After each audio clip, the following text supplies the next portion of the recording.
I had one of those gigantic foam hammers. I know. We need a prop at the start of every one of these videos, Nola. We did that with the animated objects, and now we've upped our game. Everyone's gonna expect us to like embody these creatures at the start of each video now. What are we gonna do? I guess we just have to light ourselves on fire. Okay, Nola. That's all we have to do. Nola, are you ready? We're gonna light ourselves on fire. Okay, let's do it, Kai. 1, 2, 3.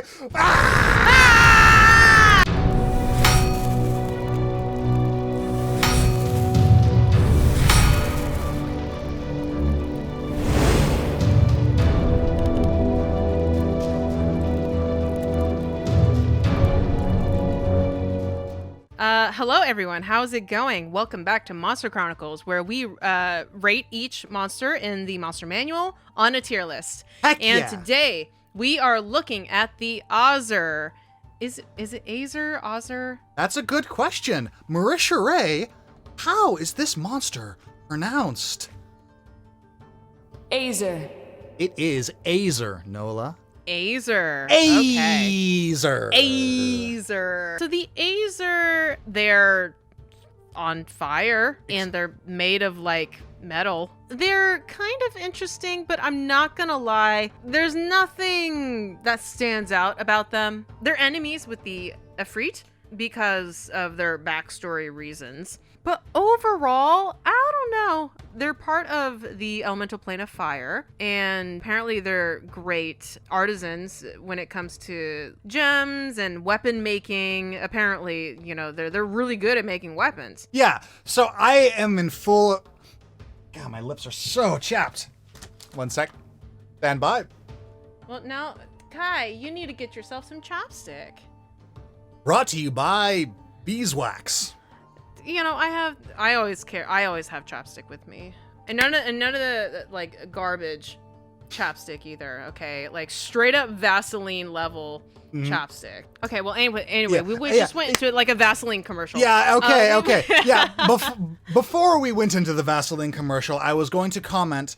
The two things that I have to say in regards to your initial reaction is an agreement and a disagreement. First of all, I agree that these things are fairly unremarkable in terms of combat and stats.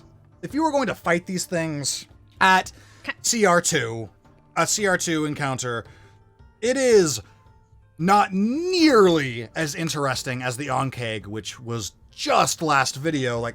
So it's all fresh in my mind. This is the same recording session.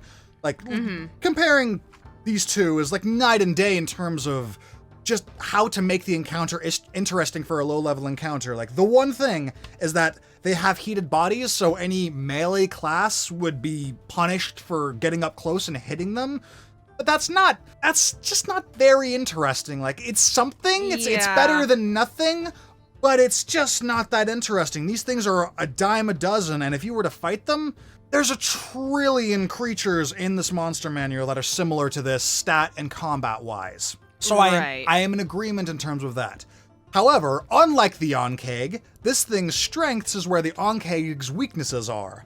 Because these things, in terms of the lore of the D&D world, if you were to try to weave them into a greater epic fantasy narrative, are way more interesting than the Onkegs, because they were the ones that built the freaking city of Brass, which, for those of you that may be unaware, is like probably the most famous city in the D&D multiverse. It is a city of commerce that was forged in the elemental plane of fire by the Azer or the Efreet, and the Efreet betrayed them and tried to enslave them, and they were like, nah, and left. And then they started to make their own society, and according to the monster manual verbatim, the only reason the Azer believe that they are alive is because that they know the secrets of the city of Brass. So these creatures were smart enough to build a floating city in the elemental plane of fire that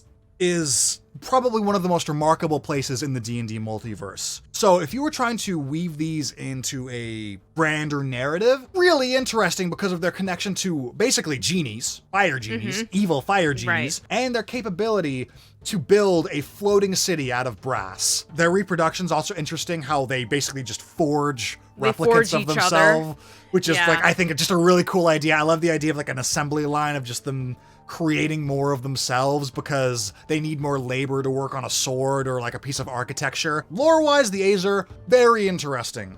Combat-wise, I think the reason why they're not interesting combat-wise is that you're probably not meant to fight them. They're lawful neutral, and it doesn't seem like these kinds of creatures have a motivation to fight anything except the Ifrit. Like, if you're a random party, I don't know, if you're traveling the plane of fire for some reason at level 2, an Azer is probably not gonna try to fight you immediately. You know, they're incredible craftsmen, so maybe a character wants to have something be forged, or maybe that's part of a quest. Maybe there's like this king or noble person from the material plane that is like, I need this sword or weapon or whatever, and only an Azer knows how to make this type of thing.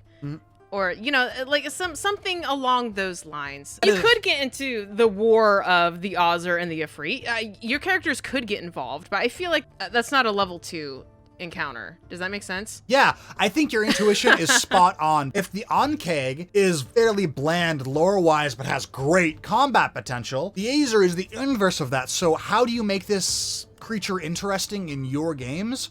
Is you wouldn't want to use them for combat. These things are, like you said, lawful neutral. So for the most part, unless you have given them a reason to fight you, they could just be hanging out making things, and they could be a quest giver. They could just be they are technically a monster. These creatures could potentially be the monster that you throw at the party that is actually nice. So like the party that has that shoot first, ask questions later mentality may need monsters like these just to remind them, like, no, there are monsters that are chill. You can you could just totally walk up to an Azer and be, hey, nice day, assuming someone in your party can speak Ignan. But exactly. Yeah. Say you if you have like a fire genasi that knows Ignan, possibly. Yeah, and then they're just like top of the morning too, and they'd be like, yep, top of the morning to you, and then they just go forging away doing their thing, and then that would be it. A part of me, if they were to show up in the material plane, I almost kind of want to see if like one lived on top of like by a volcano or something like that. Or maybe that could be a quest in itself. You have to travel to the top of a volcano where an Azer lives so that you can get something from the Azer or forge something from the Azer. Yeah, you could have a quest line where you have 2 parts of a broken blade. The only smith that can reforge a blade of this caliber is an old Azer that lives at the top of Mount Blobbity Blah Billy Bob. And you need to go... Billy Bob, yes, the famous volcano. Yes, and you must ascend the volcano and then descend into the active volcano's center to get to this Azer Smith, where he uses the flames of the volcano itself to forge their weapons and armor. And that Azer might be totally down. Like, that could be... that sounds like a really cool early level quest. Right. And that, like, in my mind, is how this monster would be used. Like, again, this is not a monster that you would just attack, you know? I mean, if you are the kind of person that would just attack this thing, I don't know why you would do that unless you're, like, a murder hobo. Well, it doesn't... you just attack everything. Like, it doesn't exactly look friendly. Yeah, it might scare some players that don't know what this thing is. And actually, I would dare to say that a lot of new players might not know what this thing is. Yeah, no, it's not very famous. Really. It's not very famous at all. And so, I mean, some of them might get spooked. They might try to attack. It might ruin your whole campaign. But, you know, if you're a DM and this was the only plot hook you had in mind, well, you might want to have a backup just in case. Just saying. Yeah. Yeah. And as a DM, if you're looking for a society of people to make as the enemy of your plot arc, of your character arc or whatever, the Azer's not it.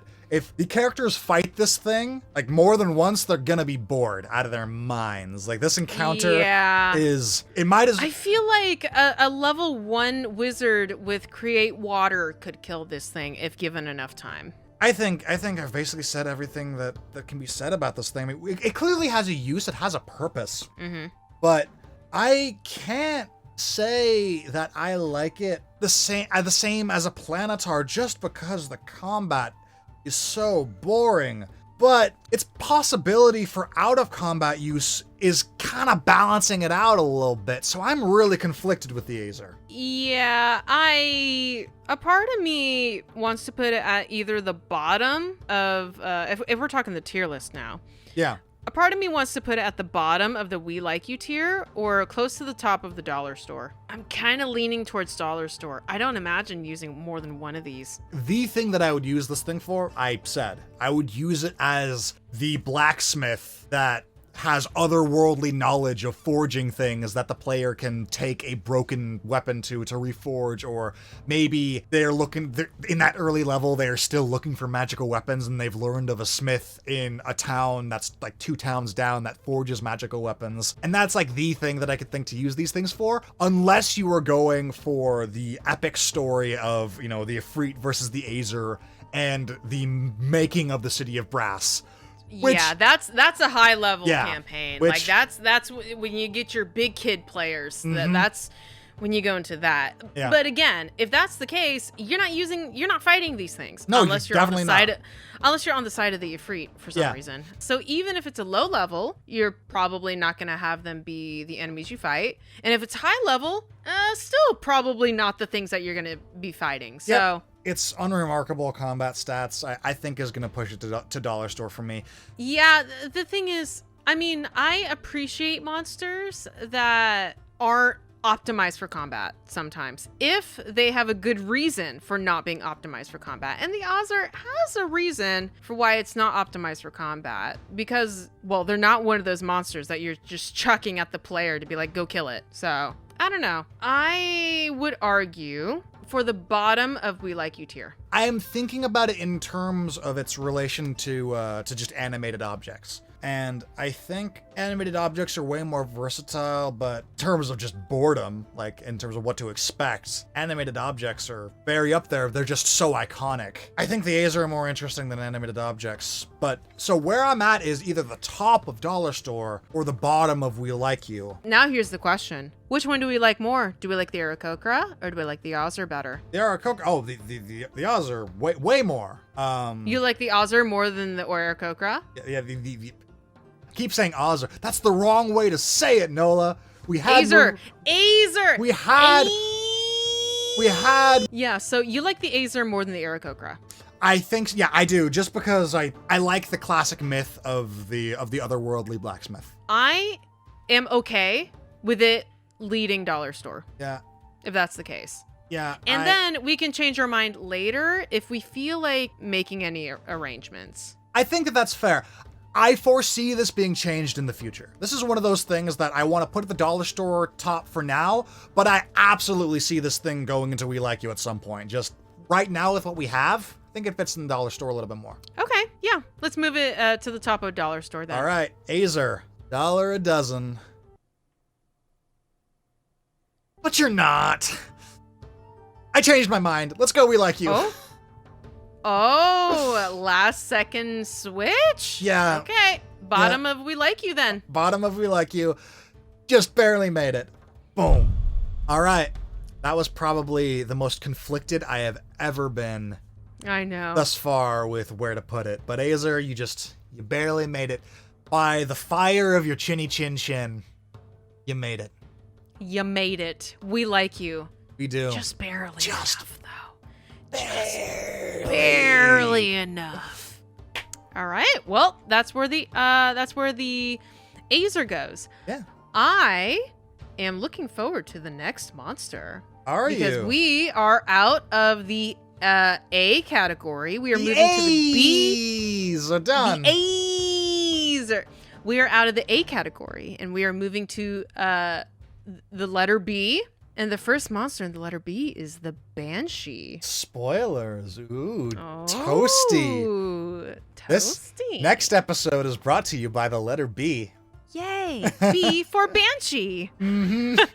Very different Sesame Street episode. Very different Sesame Street episode, yeah. Yes, and if you want to see us cover that, feel free to subscribe to this channel. And if you are interested in other things and us playing the game, feel free to check out our Twitch channel at twitch.tv/RoleCallrp, where we play D&D. Yes. And have a great time. So. We do have a great time. Yeah. And until next time, where we get into the spooky, scary Banshee.